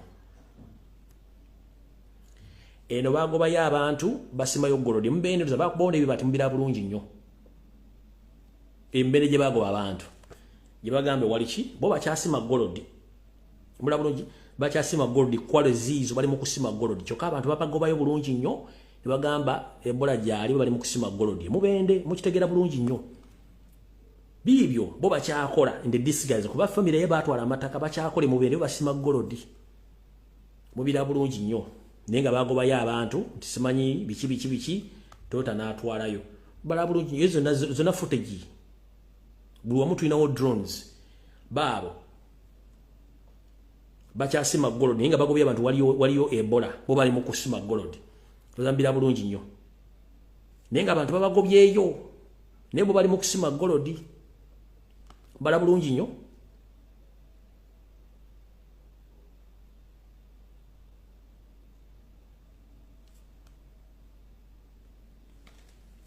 ndoza mukitegedde bulungi nnyo kati bwe muvanga mugamba ati ate ensonga zibadde ki zeze ensonga eziri mu ggwanga naye nga twolekera mu mbeera enzibu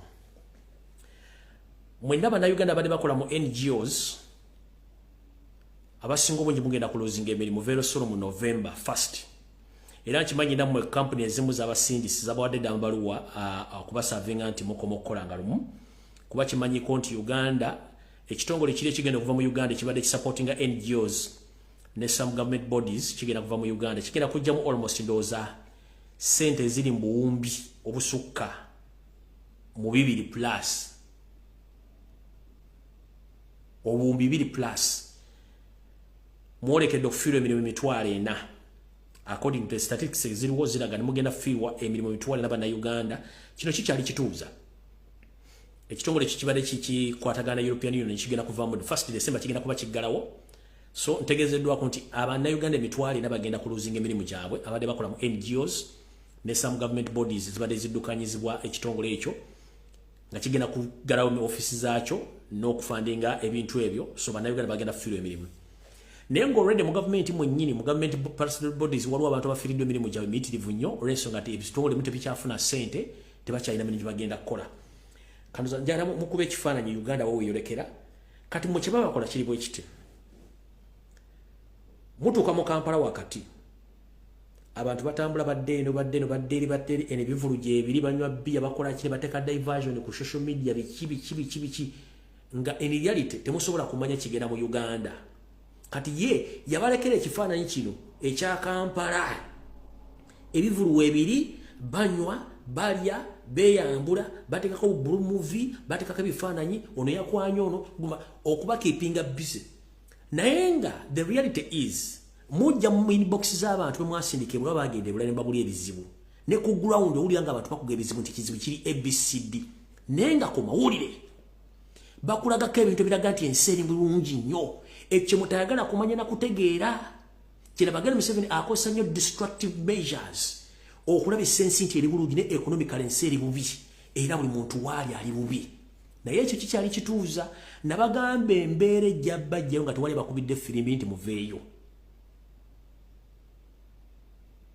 naye mbagamba Museveni abeera ne ssente ziddukanya political games ze zonna mu diaspora than helping Ugandans kyatakola naye ng'asobola okuteeka ssente mu muzannyo gwonna ogw'ebyobufuzi okusinga okugula eddagala mu malwaliro okusinga okuyamba na Uganda teri nsi ekulaakulana nga tesobola kuyamba bantu baayo wadde okuliisa abantu baayo Uganda terina tterekero ly'amafuta ng'eggwanga at 60 Uganda terina food reservatories ebyagi by'emmere bya gavumenti birina Uganda terina stowa ya ddagala kubanga eddagala Janet ne family balitunda bateeka mu pharmacies ez'enjawulo mukitegera bulungi nnyo Uganda ng'ensi ensimbi zayo ebitundu 75 ku buli 10 bikola mu nsi zino wammanga listen very carefully wuliriza bulungi nnyo ensimbi zonna eziva mu Uganda ez'omu musolo zikola mu ggwanga lya Burundi zitambuza ekonomi ya Burundi zitambuza ekonomi ya Rwanda zitambuza Congo part of Congo zitambuza South Sudan zitambuza Ethiopia eri mu Tigray region zitambuza Somalia zigenda okukolako ne mu Kenya a part of Kenya kati mu Uganda zikola mu kuwamba na kutta bana Uganda katasobola kunga gense genda kula nga tulina such mess nemba muino musimbi ogutoko mu kati musobola mbadi na bidizikola ne mu Tanzania gutosobola kunga nti Uganda wale tuli bagagga nnyo ng'ensimbi eza Uganda zisolozibwa zikola mu bintu ebyo seminars ezikola mu diaspora kati zonna kamba weko preamble ya seminar eyabadde mu Canada katono nnyo njaba preamble yabadde mu Canada mulyoka mutegere ndi ensi gye mulimu mujja kumala kuzuuka nga obudde bwagenzeeko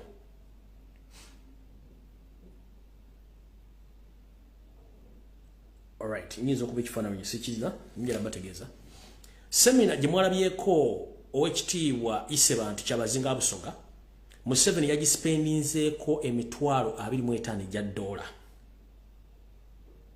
Emitwalo 25 ejja $. Nejjukira eriyo seminars ez'enjawulo mu America, eriyo function ez'enjawulo mu America, Canada, Bungereza wa ne South Africa zigenda kubeerawo. Ye kyakola bwe kibanga ekintu kiri political yateekamu ssente okuzannya omuzannyo gwe. Ne bwe kibanga ekintu kiri development nga kigenda kuyamba bannayuganda kulwa bannayuganda bonna, it is impossible tasobola kiteekamu ssente. Ndoza mutegedde bulungi nnyo. Zino videos zikolera abantu balina Windows, bwe toyina Windows kuno vaako kuba setaga muntu atalina Windows. Byenjogera njogera reality byonna weebiri. Nabagambye bwe tumanyi politics wa Uganda wumuzengala bibyo politics wa Uganda tukozesa buli tool yonna tugikozesa. Nga Museveni bwagikozesa bawadde ekyokulabirako. Atategera politics wa Uganda tujja mutegeera. Bino byenjogera temujja bitegera okujja ka bitegera bokka.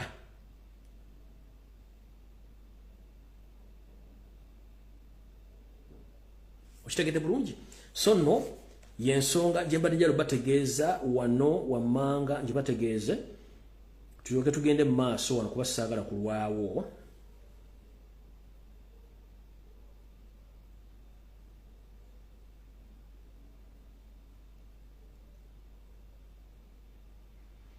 Okay. Eno security alert njagala gene mwenna bana Uganda. Abali ku internet nga mukozesa kye tuyita email. Waliwo spy network eri online. Ngeno ekozesebwa okuspyinga bana Uganda naddala abayina email addresses. Wewale nnyo okugenda ku online n'osangako link yonna ngejja kwetaagisa okuyingiza email yo ewantu wonna. Bagenda kuhackinga n'okumanya location yo bakufune bulungi. Kino main kiri mu Uganda.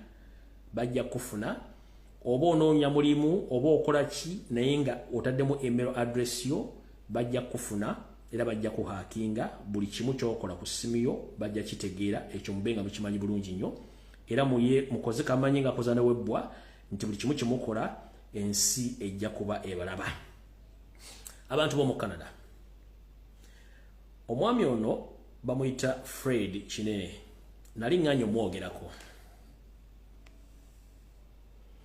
omwami oyo Fred Kinene ali mu ggwanga lya America musajja muna Uganda naye mukozi wa state mukozi wa NRM atiisa bana Uganda bonna bwanga mu ggwanga lya Canada nga bwalina obuyinza obusobola okutikka n'okukwata muna Uganda yenna era yono yomu ku babadde babegawo kwagala okutiisa kyuma kya Yesu n'omukuba naye omwami ono alina ebizibu ebyenga ye kyenjagala omutegeezaako omukulu ono yono wano njala muba bifaananyi bulungi nnyo yoyo gwe bayita Fred Kinene omwami ono ebyafaayo bye si birungi byesandyagadde kuteeka ku social media kuno bantu babitegeere naye buli muntu ali mu Canada bw'olaba omwami ono Fred Kinene weegendereze nnyo naddala ku bintu by'oyogera ne gy'olya ne gy'osula ne gy'opangisa si musajja mulungi naye olw'okuba nti atiisatiisa bannayuganda abali mu diaspora era yono wano njala mwetegereze ono NRM spy ali mu ggwanga lya Canada mwetegereze nnyo naye ng'alina ebizibu bye ng'omuntu ate mu kutiisatiisa bannayuganda banne talina mukwatira nsawo yono omukulu omuyita Fred Kinene omwegendereze nnyo musajja wa NRM lukulwe naye nga ebizibu byalina ebimu singa banabittukiza ajja kuba tasobola nakubeera mu Canada alina kubeera na bitala Bambega betayimbwa naye omwami ono mutegere bulungi mwena bali mu Canada n'abasingawo ku nsonga ezo nti omwami oyo si muntu mulungi wakudiringa naye naye ng'okutiisatiisa alina kungi nnyo ngenda kusaba ekigambo kimu tukimanyi nti virus etawanya bannayuganda basinga obungi mu Lugube naye mukendeeze ku Mulugube ekirala bw'oba ng'oli mu diaspora lekera okutiisatiisa banna bali mu diaspora olw'ensonga nti ekyakujja ewaka ekyakulemesa ewaka nabo kyekyabajjayo bw'oba gavumenti gy'owagira nnungi kiki ekikugaana okubeera e Uganda obutuuze bwa Canada n'obuwaayo oba bwa America n'obuwaayo oba bwa Bungereza n'obuwaayo not the Uganda I'm just asking so ever the so-called NRM agents in diaspora if you know that Uganda is safe and good politically and economically please don't hesitate to return to Uganda return the citizenship of the country where you stay and return to Uganda as you say that Uganda is safe and Uganda is safe politically, economically. Stop investigate, stop spying on Ugandans because if you know that Uganda is safe, why don't you return the citizenship of the country where you are and you go back to Uganda and leave those who failed to stay in Uganda politically and economically to look for green pastures and be there safely because for you are supporting NRM government. Which government you say that it is good? Why don't you hand over back your citizenship to those countries and go back to Uganda, simple as that. And leave those who came for green pastures and to get asylum or political asylums in those countries. But you are busy bossing around, intimidating people, and you say that you... But Uganda ibanga nonji byomufuzi era ngeri safe. Ngoyino butuze bwa America ningwagira NRM. Wacho butuze bwa America tobuzaayo. Nodda mu Uganda ine economy nungi eri safe eri abantu eri ekulakulana ku speed. Noleka abaduse mu Uganda ng'ebyenfuna batabuseeko. Ebyobufuzi batabuseeko bagala kubatta ne babeera mu America ne banoonya obutuuze obulungi. Kyembagamba. Niyo oli mu America ate owagira NRM. Ate byogamba nti Uganda eri safe. Ate abaduse ekibamu bemunoonya bemuwaayo bemulimu empindi ku mabega muweeyo bulungi nnyo. Obutuuze mudde mu Uganda mulekera abalina obuzibu batusigale mwezi ensi. Mukozese ku bwongo naawe kenyini waddukayo ng'ensi ekulemeredde.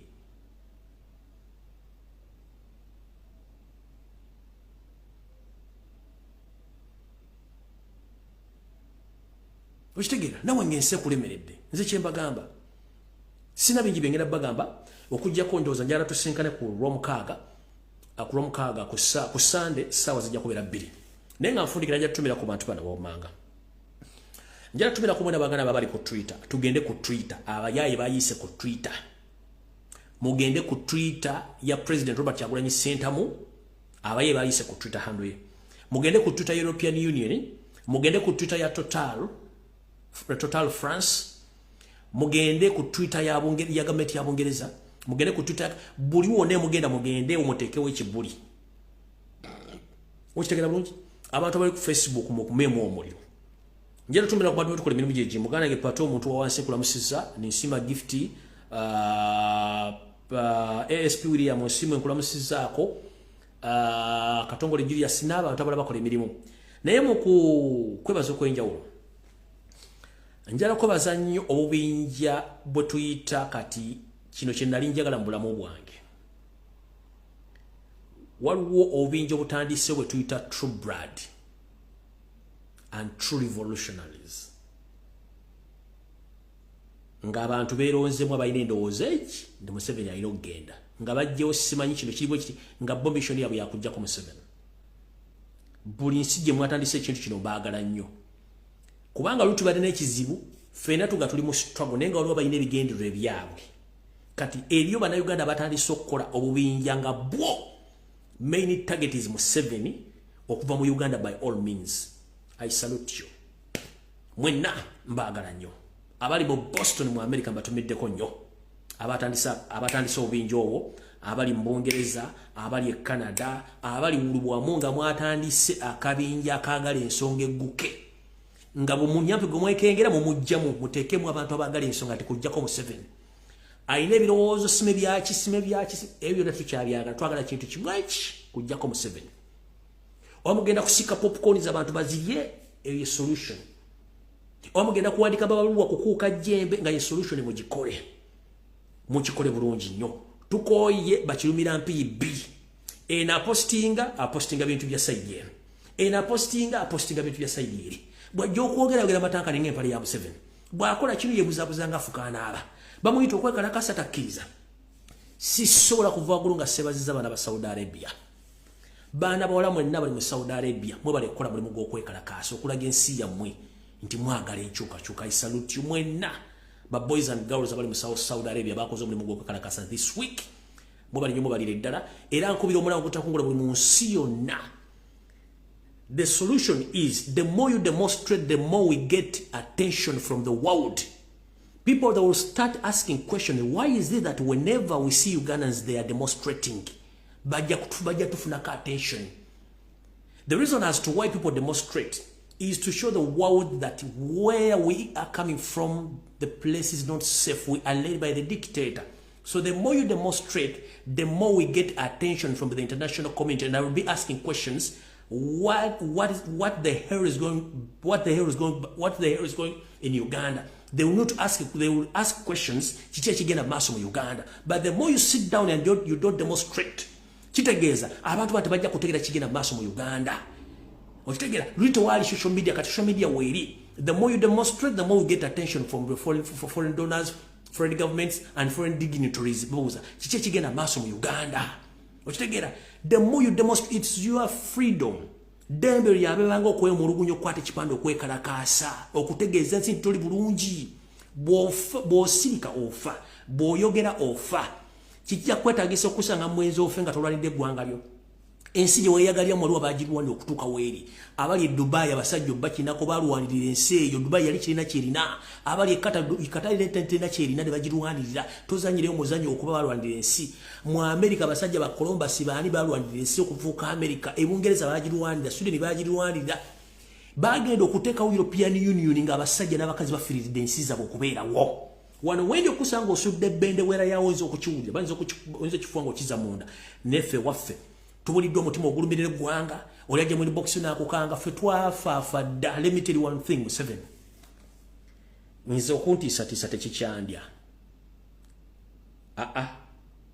Ebigo bye njogera nja biddamu. Okufa nga nsirise sijja kufuna kye njagala. Kangezeeko okwogera olunaku lwe tunaasirika lwojja otutegeera nti ensi bannyini bagyagala. Tukyayogera niyo akaseera katuuse okusirika kusirike. Okitegeera tukyayogera wane tumanyi kye tuteekateeka. Abantu bakooye n'ensi yo. Naye nkujjukiza mugenda kubonaabona nga n'okwogera ekigambo nti ndi mutuusi oba nga afuuyidde mu takisi oba mu baasi oba mu moolo.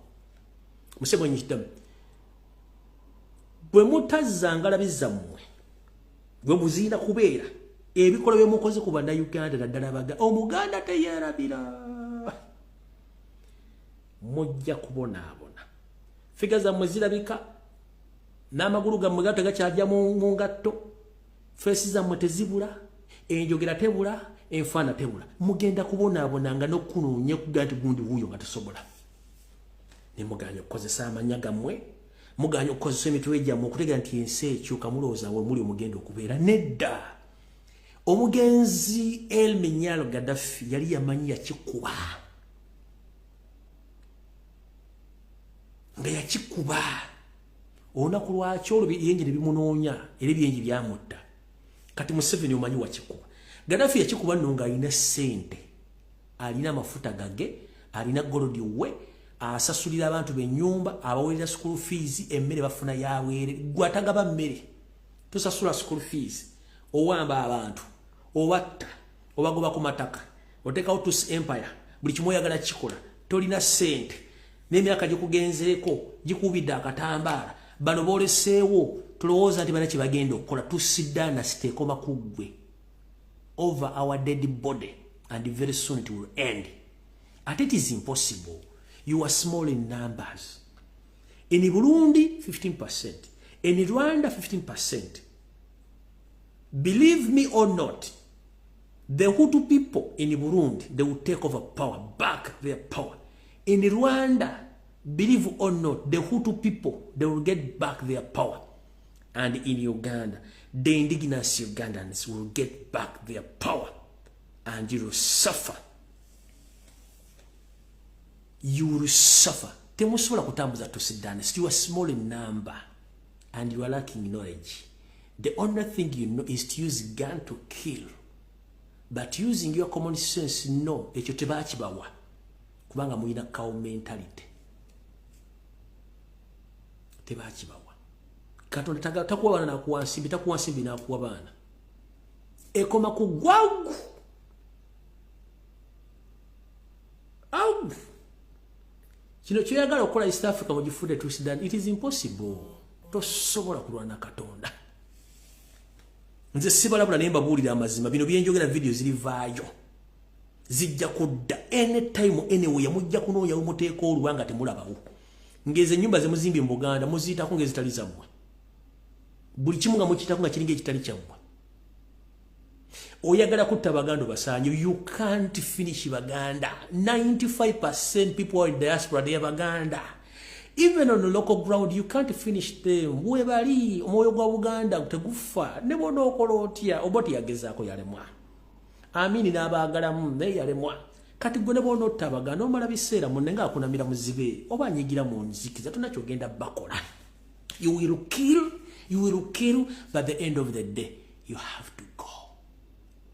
Museveni, do whatever you feel like, but at the end of the day, you are going with your family. And like enough, it would have been very dangerous when Janet, God gave him a baby boy, but God didn't give Janet a baby boy. Kati muntu letono yayitika Windows muli agenda tufuga no way ne muna akola muti time is coming. There is a reason as to why temucha ina favor. There is a reason as to why musasula sente empya nenkado okubeza, but you can't buy love. You might be owning billions of money and properties, but you can't own love. You lost it. Tekyali muntu wakwagala. Ekyo kyagwa. Tukulabira mulinga sana mbwa ya nsenke tukulabisaako limu. Boza ndi abantu basiri bakula tosobola kumalawo mu na Uganda osaba Karamoja gye bali. Nganfundikira. Buli munna Uganda yenna ng'otuvuga emmotoka ya buyonjo ng'oyolekera ebitundu by'e Karamoja nkusaba tokikola. I repeat it. If you know that you are indigenous Uganda who willing to travel from Kampala to Karamoja region using your private matatu cars, please don't dare go to Karamoja with your private cars, because you might face something which you can't believe. Either use bus, but don't. The people of Karamoja, now they have woken up. They know that everybody who goes there with a private matatu is a state agent. So many people have lost their lives because now the Karamojong have started to retaliate against the state. So I'm informing you abakalamoja abadde basigadde batandise okuzuukuka.